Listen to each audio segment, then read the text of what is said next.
¿Cómo están? Bienvenidos a un nuevo capítulo de Influyentes aquí en CNN Chile. Estamos desde la terraza del Hotel Hyatt Centric y nuestro primer invitado de hoy es uno de los científicos más importantes de Chile, el doctor Claudio Hertz. Bienvenido a Influyentes. Muchas gracias por la invitación. Bueno, Claudio, tú diriges el Instituto Milenio de Neurociencia Biomédica, que es un nombre muy largo y muy complicado de entender, pero básicamente te dedicas a entender y a comprender ¿qué es lo que une, qué rasgos comunes tienen las enfermedades degenerativas asociadas a la vejez como Parkinson, Alzheimer, ELA? ¿No es así? Exactamente. En nuestro instituto queremos entender cómo el cerebro funciona y mi laboratorio en particular está enfocado en estos temas, tratar de entender por qué nos enfermamos cuando envejecemos y si podemos intervenir estos procesos para mejorar el estado de salud de las personas.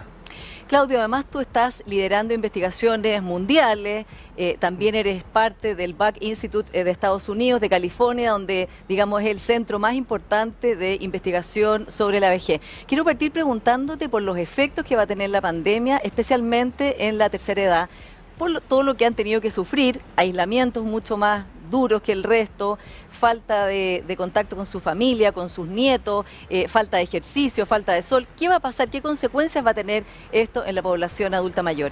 Claro, hace poco tiempo comenzó un debate sobre estos temas porque obviamente la prioridad principal inicial fue salvar vidas. Pero el problema es que hoy sabemos que todos estos factores influyen en la calidad del envejecimiento y el envejecimiento en sí es el factor de riesgo para desarrollar la mayoría de las enfermedades crónicas que nos afectan. Y hay muchos estudios epidemiológicos en distintos países que demuestran que de alguna forma, por ejemplo, si tú estás deprimido, baja la función de tu sistema inmune, esto aumenta la prevalencia de enfermedades como la demencia en Alzheimer, si disminuye tu actividad física y sobre todo tus relaciones sociales, como la estimulación que recibes mediante la interacción con otros es súper importante para mantener el cerebro saludable. Y esto está medido en muchos estudios, entonces pensamos que probablemente en el corto plazo va a aumentar en Chile, dada la larga de nuestra cuarentena, la carga en el sistema de salud de enfermedades que afectan al cerebro, que no tienen cura. Ahora, en ese sentido, especialmente porque en Chile los adultos mayores vivieron un encierro muy largo, acuérdate que tuvieron que mandar cartas al diario, hacer una campaña para que los dejaran salir, incluso muchos doctores decían, bueno, yo soy médico, atiendo en mi consulta y estoy como relegado en mi casa. ¿No habrá sido que el remedio fue peor que la enfermedad? Exactamente, yo creo que el problema central fue que atacamos el problema con una mirada muy general, los adultos mayores. Porque finalmente, ¿quiénes son los vulnerables? Son los adultos que tienen condiciones preexistentes, los que son más frágiles. Ellos van a ser mucho más susceptibles a desarrollar un cuadro de COVID severo. Pero hay adultos mayores que se mantienen en forma saludable, que están activos, que probablemente no van a ser afectados de la misma medida. Y de alguna forma no distinguimos esos aspectos que son, yo creo, súper fundamentales. Claro, en ese sentido fue una política pública tomada, digamos, de gente sobre 70, 75 años, y que, claro, muchos, como tú decías, tenían trabajo, iban todos los días a la oficina, veían regularmente a su familia y se vieron como confinados. Entonces, ¿tú crees que si va a pasar en Chile, como está pasando ahora en Europa, hay un segundo brote hacia el otoño o el invierno, debiera reconsiderarse esa política de tener medidas especiales basadas solo en la edad? Yo creo, y lo que hicimos recientemente, generar espacios para que los adultos mayores puedan salir a caminar, porque de verdad que el ejercicio y la actividad social, intelectual es fundamental y está realmente medido. Aquí en Chile hay estudios, por ejemplo, si uno mira el nivel socioeconómico, si tú vives en zonas rurales, en Santiago, todas estas variables socioeconómicas finalmente determinan la incidencia de enfermedades tan terribles como la demencia. Eso está medido. ¿Tú crees que va a haber un aumento de enfermedades como esas, de demencias o de aceleración de procesos de enfermedades de ese tipo? Es probable, porque finalmente los efectos negativos que estamos viendo son multidimensionales. También podemos agregar una capa que es el estrés, el sufrir estrés, angustia, todo eso también impacta tu capacidad no solo de lidiar con el virus, porque afecta al sistema inmune, pero también va a impactar tus capacidades cognitivas. Y se sabe que el estrés tiene efectos negativos a largo plazo en el funcionamiento cerebral, entonces son muchas variables que están operando juntas en paralelo, y el problema es que en Chile tenemos muy pocos estudios sobre nuestros viejos, cómo envejecen, cuáles son los factores locales que determinan que una persona envejezca bien o mal. Eso recién, por ejemplo, nosotros lo estamos estudiando a través de otro centro de excelencia financiado por el gobierno, que busca entender eso, pero los resultados van a salir en un par de años más. Sí. Y ojalá esto después nos ayude y ayude al gobierno a tomar decisiones en el área de políticas públicas. Claro, de la salud pública. Ahora, ya pasó las cuarentenas tan prolongadas, digamos, ya no hay nada que hacer. ¿Qué pueden hacer los adultos mayores de aquí en adelante para tratar de compensar este efecto que, como tú describías, tan negativo de la mezcla entre falta de ejercicio, falta de vida social con sus vínculos familiares más importantes, falta de sol, falta de autonomía también finalmente? Claro, probablemente vamos a tener que inventar y generar mejores campañas que incentiven esto y generar conciencia. Finalmente tiene que ver con una cultura del autocuidado. Y eso yo creo que lo tenemos que catalizar como país, como gobierno. El problema es que, claro, la mayoría de las familias son pobres, viven en casas muy pequeñas donde no hay espacio, entonces es súper difícil de manejar. Pero tenemos que pensar esto realmente por sectores, ver cómo opera esta ciudad. Las zonas de Santiago son súper diferentes. Entonces yo creo que ahí hay que empezar a hacer estudios más profundos, hilar profundos, armar equipos multidisciplinarios que ayuden a hacer propuestas, ¿no es cierto? Porque esto va a seguir probablemente por más de un año. Exactamente. Tú también estabas leyendo algunos de tus artículos, decías que un efecto muy importante sobre los abuelos había sido no ver a los nietos. Claro. Primero porque estaba la dimensión de que al cuidar a los nietos ya era una actividad muy importante que llenaba también de sentido esa vida, etcétera, y además perder el lazo afectivo. En ese sentido, ¿cómo se puede reparar eso? O sea, ¿y cómo se puede evitar volver a hacerlo como tú bien dices, el próximo año probablemente vamos a seguir conviviendo con este virus? Claro, yo creo que vamos a tener que repensar formas de mantener esos nexos, porque finalmente en ciencia hablamos como de los ambientes enriquecidos, tienen un impacto tremendo en el funcionamiento ya casi molecular de la sinapsis. Ese tipo de estimulaciones que es mucho más holístico generan efectos positivos a largo plazo que protegen a nuestro cerebro de enfermedades devastadoras. ¿Qué protege? Tú decías, bueno, ya hay muchos estudios claros de qué es lo que ayuda a envejecer bien o a hacer más lento el envejecimiento o evitar el deterioro más bien. ¿Cuáles son esos factores? Bueno, entramos como a otro tema, del por qué envejecemos. Sí. Y el campo del envejecimiento es un campo bien reciente, muy nuevo en la ciencia, tiene, no sé, 30 años. Y hace poco se generaron consensos mundiales sobre cuáles son los aspectos moleculares que determinan cuándo y cómo envejecemos. Y de alguna forma se llegó a la conclusión de que el envejecimiento no es un simple desgaste de las piezas del cuerpo, sino está realmente controlado. Y por lo mismo, dado que hay, se podría decir, programas genéticos detrás, es maleable, es modificable. Y en este momento hay muchos grupos en el mundo tratando de desarrollar estrategias que mejoren la calidad del envejecimiento. ¿Por qué? Porque está apareciendo un nuevo concepto que va a revolucionar la medicina en pocos años más, donde nos vamos a enfocar en mantenernos sanos más que tratar enfermos. Porque el problema actual de la medicina es que cuando un enfermo manifiesta síntomas, en general el daño es bastante severo, sobre todo en enfermedades cerebrales, por ejemplo en el Parkinson. Empiezas a tener problemas de movimiento y ya el 70% de tus neuronas que regulan esos movimientos desaparecieron, no hay vuelta atrás. Entonces finalmente lo que se piensa es que si uno tal vez interviene en la calidad del envejecimiento, como consecuencia directa va a disminuir la recarga de la mayoría de las enfermedades crónicas. Es como una especie de terapia general, no solo enfermedades cerebrales, hipertensión, etc. Porque se sabe, por ejemplo, si uno mira la progresión del envejecimiento, personas que entran en un camino más, entre comillas, patológico, lo que hacen es van a ir acumulando enfermedades. Te da primero hipertensión, después diabetes, te mejoras de eso, después quizás te da cáncer, si tienes suerte te salvas, pero cuando llegas a los 85 años, que es la expectativa de vida en hombres en Chile, 1 de cada 3 va a sufrir Alzheimer o demencia. Entonces finalmente esto es un problema gigantesco. Sobre todo pensando que en nuestro país en 30 años más de un cuarto de la población va a tener sobre 60. Claro, o sea, es un problema instalado. Demográfico muy, muy Claro, grave. que está instalado. Sí, bueno, esa es tu área, además tú eres un científico de frontera y también uno de tus últimos trabajos, hallazgos, es este compuesto, esta posibilidad de un remedio, por decirlo de alguna manera, basado en un compuesto que se encontró en la isla de Pascua, que se dice que podría alargar la vida hasta los 130 años. Eso suena también un poquito distópico. Claro. ¿Qué es este componente? ¿Cómo funciona? ¿Está en la línea de lo que acabas de decir, de evitar el envejecimiento, lentificarlo? Claro, estos descubrimientos en realidad fueron realizados en este instituto, en el Buck Institute en California, que llevó a la generación de una empresa biotecnológica que está desarrollando estas drogas, que son derivadas de esta molécula que se aisló de una bacteria que se encontró en tierra aislada de Isla de Pascua. Y hasta ahora una de las moléculas que ha generado como el mayor aumento en la expectativa de salud y expectativa de vida en animales, sobre el 15%, como el simple suplemento del alimento de los animales con esta droga puede aumentar la expectativa de vida a ese nivel. El problema de esa droga, que en este momento se utiliza, por ejemplo, en medicina para evitar rechazos de trasplantes, que se llama la rapamicina, es que tiene efectos secundarios severos a largo plazo. Entonces lo que se necesita es generar derivados de esas moléculas que son más seguras. Y en eso hemos estado trabajando en colaboración con esta empresa en Estados Unidos. También hay otros investigadores, por ejemplo, la Universidad Mayor, René Vidal. Y hemos probado estas moléculas en Parkinson y tiene efectos bastante espectaculares en proteger a nuestras neuronas frente al daño que se produce en esta enfermedad asociada al envejecimiento.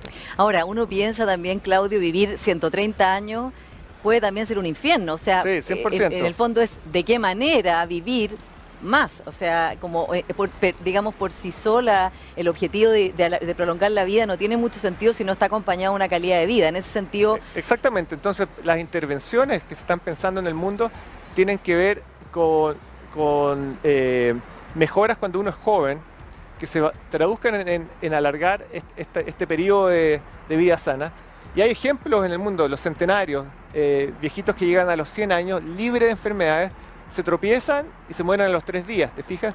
Y hay muchos estudios siguiendo a estas personas porque hay algo en ellos, en su biología corporal, que les permite mantenerse saludables. Lo que busca el campo finalmente no es alargar la expectativa de vida, porque tiene problemas, sino es mantenernos saludables por más tiempo. Y es un concepto que ya entró como al mercado de la biotecnología de forma muy fuerte. Por ejemplo, en Estados Unidos, Google, que es una de las potencias mundiales económicas, invirtió en una empresa biotecnológica que se llama Calico, billones de dólares, para generar drogas que mejoren la calidad del envejecimiento natural. Ellos ya se dieron cuenta de que ahí está el futuro, evitar enfermarnos, y además el mercado somos todos nosotros. En Estados Unidos otras empresas ya partieron ensayos clínicos, se han generado, por ejemplo, moléculas que lo que hacen es como un antibiótico que mata tus células viejas y te mantiene como más joven, entre comillas, en términos de tu estado de salud por más tiempo. Y eso se está probando en este momento. O sea, es posible que de aquí a 5 o 7 años existan formas de intervenir en el envejecimiento natural de las personas. Ya no es ciencia ficción. Eso es muy impresionante y también se conecta con lo que tú hablabas antes de la desigualdad, ¿no? Porque no será después un mundo en el que los que tienen acceso a estos remedios increíbles van a poder tomarse una pastilla y vivir más y mejor, y los que no pueden pagarlas, no. Sí.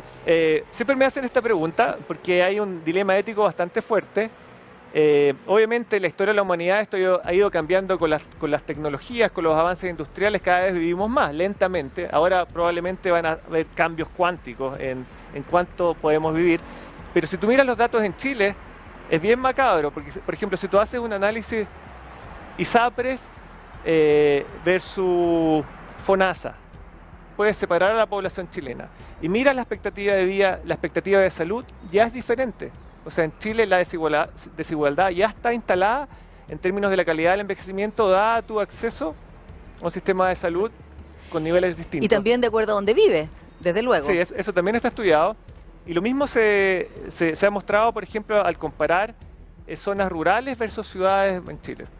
Estudio de Albala, una científica chilena, y tú puedes ver que en las zonas rurales la incidencia de demencia es mucho más alta y las curvas correlacionan perfectamente con tu grado de escolaridad. Mientras menos educación tienes, cuando envejeces, más probabilidad tienes de sufrir Alzheimer o demencia. O sea, son datos duros, son datos súper duros. Y que requeriría una política pública que obviamente cambie esa injusticia ya, digamos, al final de la vida, ¿no? Claro, exactamente. Claudio, tú que eres un científico de frontera, como hemos visto, que estás liderando investigaciones muy relevantes, ¿cómo ves la situación de la ciencia en Chile, especialmente ahora que hay una controversia importante por el presupuesto del próximo año, en que el gasto para el Ministerio de Ciencia ha sido recortado y muchos científicos se han pronunciado al respecto? ¿Cómo analizas toda esa situación y el efecto que puede tener? Claro, yo creo que la pandemia ha generado una oportunidad única en demostrar a la sociedad el valor que tiene la ciencia. Sin ciencia no podemos mejorar nuestra salud, no podemos mejorar nuestra calidad de vida. Y estos son esfuerzos mundiales donde la colaboración, no hay fronteras, donde nos unimos todos respecto a un fin común. Y de alguna forma hemos visto, todos nosotros seguimos los descubrimientos científicos al día en este momento, en la televisión, en forma seria, todos entienden qué es un virus, cómo funcionan las vacunas, etcétera, qué es un ensayo clínico. Claro, y todas las esperanzas están puestas en los científicos, además. Exactamente, y tenemos estas señales. Yo creo que, previo a criticar al Ministerio de Ciencia, yo creo que hay que rescatar todos los logros que han realizado en este año, porque finalmente ellos tuvieron que echar a andar una maquinaria muy compleja, unificar múltiples iniciativas que estaban repartidas en diferentes ministerios, pero sobre todo darle una visión a largo plazo respecto a por qué Chile necesita ciencia. El problema que hemos visto con el presupuesto es que nos ha faltado como el poder político para poder levantar la voz. Porque el presupuesto de ciencia ya es súper bajo y en total está cayendo en un 9%, primera vez en la historia que esto sucede. Todos esperábamos que este iba a ser el momento de inflexión, dado que tenemos un nuevo ministerio, dado que el país sabe que la ciencia es importante. Y que estamos en una pandemia, además. Exactamente, claro. Necesitamos ciencia para estar preparados. Y lo triste es ver lo que pasa en otros ministerios. Hay ministerios, no sé, tú miras obras públicas, etcétera, aumentos de 300 veces, de 700 veces en el presupuesto, de montos que ya son altos, porque el Ministerio de Ciencia es pequeñito y a esto le quita este 9%, para Chile no significa mucho, entonces hay un problema ahí político súper serio, y vemos que aumenta el gasto en temas militares en 2.7%, que son temas ya del pasado. Estamos pensando en cambiar la Constitución, eliminamos la Constitución de Pinochet. Entonces, de verdad que esto no tiene sentido. Es interesante lo que ha estado pasando, obviamente, en el Ministerio se han hecho cosas súper importantes, están tratando de aumentarle como el músculo al Ministerio, agregando los institutos públicos, etcétera, etcétera, pero esperábamos más apoyo del presidente, básicamente, y de Hacienda, señales claras, porque finalmente estamos hablando de presupuestos bastante bajos, casi en el rango de lo miserable. Somos el país de la OCDE que invierte menos en ciencia, somos de los que están más abajo, teniendo las capacidades económicas. Y segundo, si tú miras la calidad de la ciencia chilena, por lo menos en mi área, en el área de las ciencias de la vida, a pesar de que tenemos presupuestos que están 5 o 6 veces más bajos, que tenemos 6 veces menos científicos per cápita que otros países, el impacto promedio de nuestra ciencia, medible por estándares internacionales, es promedio OCDE. O sea, hay un potencial tremendo que si tú le enchufas recursos, yo creo que pueden transformar la economía de este país. Sí, como han dicho muchos científicos, sumándose a lo que estás diciendo tú, es una señal increíble en este momento además pandémico, y es un presupuesto que, como definió Rodrigo Valdés, tiene mucho cemento, ¿no? Y tiene muy poco gasto en ciencia, en cultura, en educación, de hecho, en todas las áreas que permiten proyectar un futuro. Tremenda el apoyo basal a las universidades, y pensando en lo que estamos discutiendo en este momento con la crisis social, no tiene ningún sentido. No tiene ningún sentido. Ahora, ¿tú crees que en ese sentido le faltó muñeca, le faltó coraje al ministro de Ciencia? No quiero personalizarlo, pero digamos de decir esto no es aceptable, haber dado un paso al lado. Yo creo que es un tema súper complejo. Yo conozco al ministro también personalmente, y yo creo que el tema central es que él es científico, tiene una misión, es echar a andar esta maquinaria, unificar instrumentos, pero ha tenido poco respaldo, yo creo, político. Finalmente es un ministerio muy nuevo. Entonces esperábamos señales desde el gobierno. Es obvio que todavía no estamos posicionados políticamente, no estamos en el muñequeo, ¿no es cierto? Y eso yo creo que ahora nos jugó en contra. Pero finalmente acá estamos hablando de la visión de país, como qué tipo de país queremos tener en los próximos años. Que es exactamente lo que estamos discutiendo, digamos, a menos de una semana del plebiscito, ¿no? Que es como, ¿cuál es el país para los próximos 30 años? Exactamente, y desde nuestra comunidad nos encantaría que la ciencia esté presente en la nueva Constitución, como un motor de desarrollo social, como un motor de igualdad, ¿no es cierto? De más acceso a buena salud, a resolver problemas locales y a dejar de vender productos naturales sin valor agregado. Sí, es súper simple. Pero Claudio, cuando uno habla con la comunidad científica y con los políticos, todos están de acuerdo en que hay que aumentar el gasto en ciencia y tecnología, que esa es la manera de enfrentar el desarrollo que se requiere para el siglo XXI, pero finalmente pasa esto, se recorta el presupuesto, el ministro acepta, digamos, habrá hecho su mejor Pero esfuerzo, el no sabemos. presupuesto se rechazó.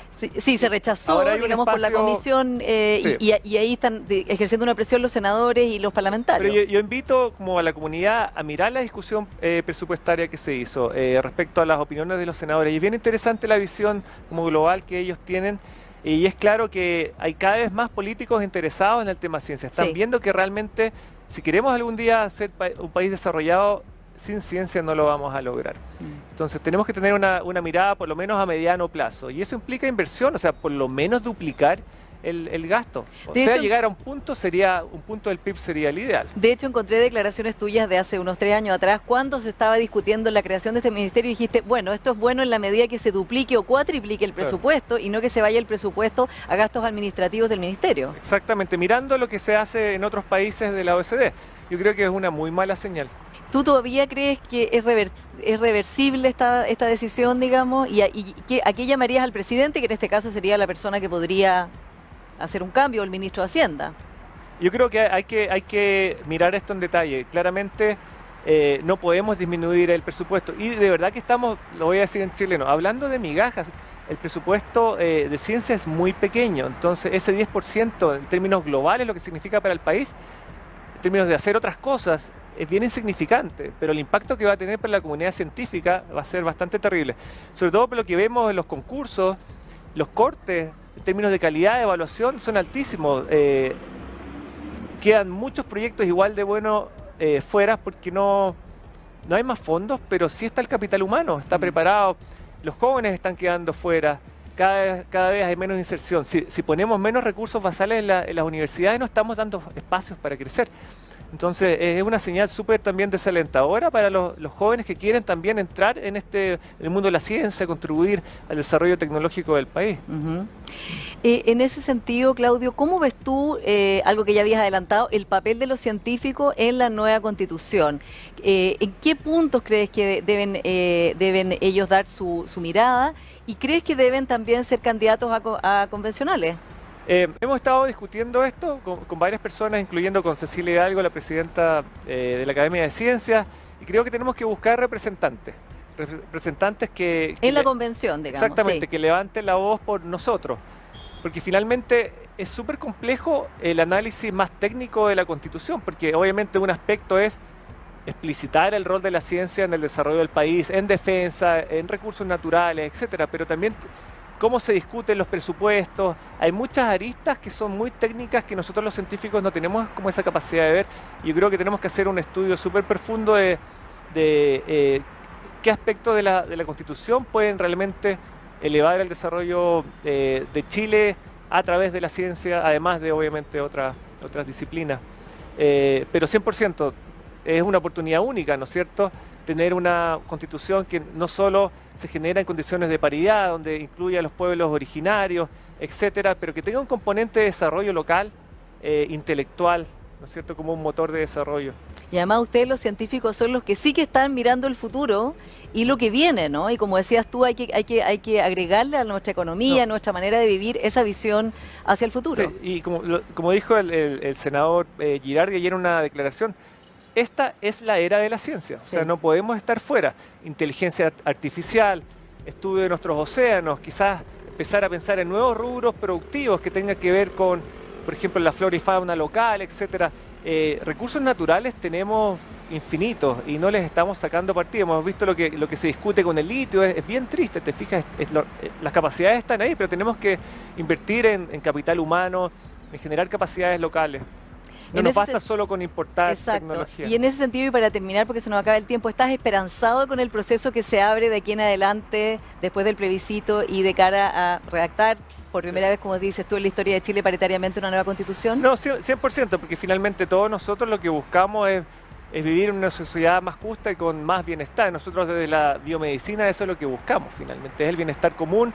Y es muy bonito ver cómo estaba funcionando todo, sobre todo ahora en la era COVID, en que la ciencia cambió su forma de operar, ya no estamos tan preocupados como de los estándares del impacto de la publicación, que lo que hace es elevar tu currículum, sino de resolver el problema.